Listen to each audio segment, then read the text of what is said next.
1971 সালে 25শে মার্চ যখন মরহুম শেখ মুজিবুর রহমান গ্রেপ্তার হন, তখন জাতি কিন্তু উদ্বেগ আকুল ছিল। সেই সময় শহীদ রাষ্ট্রপতি জিয়াউর রহমান কালুরঘাট বেতার কেন্দ্র থেকে তার জীবনের মায়া ত্যাগ করে তিনি কিন্তু স্বাধীনতার ঘোষণা দিয়েছিলেন। এবং এরপরে 9 মাস রক্তক্ষয়ী সংগ্রামের মধ্য দিয়ে যখন 16 ডিসেম্বর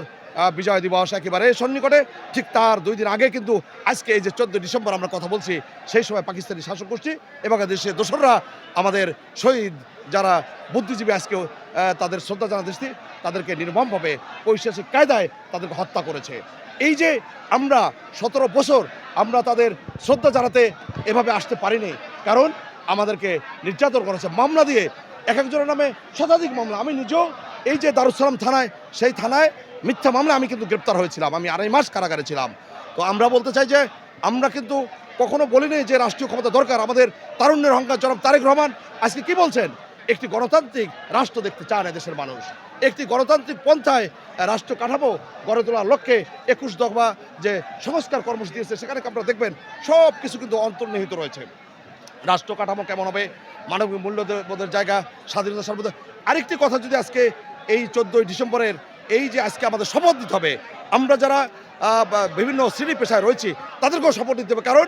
ভারতীয় যে আগ্রাসন, ভারতীয় যে আধিপত্যবাদ, বিভিন্নভাবে বাংলাদেশের মানুষ উপর দমনপীড়ন চালানোর যে অপকৌশল তারা নিয়েছিল, কিন্তু ধন্যবাদ জানাচ্ছি যে এদেশের তরুণ সমাজ এবং বিএনপি,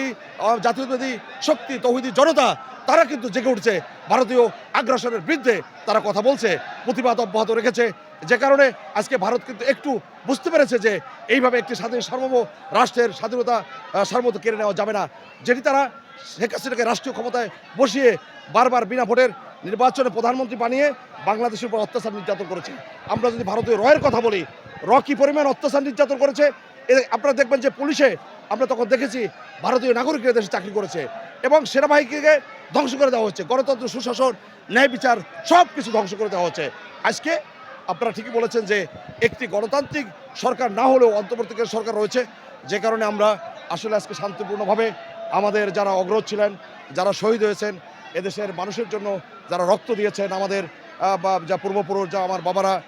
তা সেক্ষেত্রে আজকে আমরা উন্মুক্ত পরিবেশে একেবারে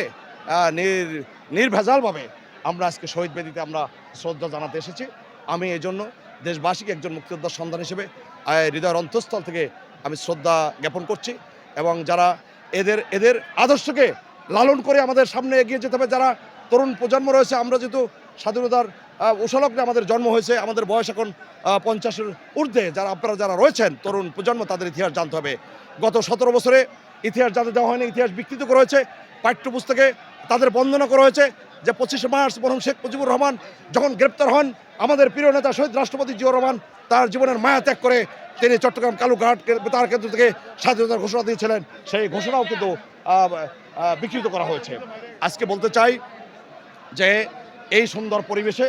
এই মনোরম পরিবেশে শহীদদের প্রতি আমরা শ্রদ্ধা জানাচ্ছি, এবং 2 দিন পরে 16 ডিসেম্বর সেখানে ইনশাল্লাহ আমরা শ্রদ্ধা জানাবো, এবং এই আদর্শকে আমাদের ধারণ করতে হবে। মুক্তিযুদ্ধের যে আদর্শ, যে চেতনা, তা আমাদের ধারণ করতে হবে। আজকে 5ই আগস্টে আরেকটি অভ্যুত্থানের মধ্যে দিয়ে আরেকটি বার স্বাধীনভাবে আমরা এই বাংলাদেশের কথা বলতে পারছি, সে অবদানকেও মাথায় রাখতে হবে যে আমাদের সহস্রাধিক তরুণ তাজা প্রাণ কিন্তু শেখ হাসিনার প্রেতাত্মা পুলিশ বাহিনী কেড়ে নিয়েছে, এটিও মাথায় রাখতে হবে। সুতরাং আমরা যদি বলি 71-এর মহান মুক্তিযুদ্ধ, 90-এর গণঅভ্যুত্থান, সেটা শাসক এরশাদের বিরুদ্ধে আমরা আন্দোলন করে আমাদের অসংখ্য তাজা প্রাণ কিন্তু আমরা হারিয়েছি, ঠিক 5ই আগস্টের আগ মুহূর্তে আমাদের সহস্রাধিক তাজা প্রাণ কিন্তু শেখ হাসিনার পুলিশ বাহিনী কেড়ে নিয়েছে আওয়ামী প্রেতাত্মারা। সে বিষয়গুলো মাথায় রাখতে হবে। সব মিলে আমরা একটি শান্তিপূর্ণ পরিবেশে, উন্মুক্ত পরিবেশে আজকে শহীদদের প্রতি শ্রদ্ধা জানাচ্ছি।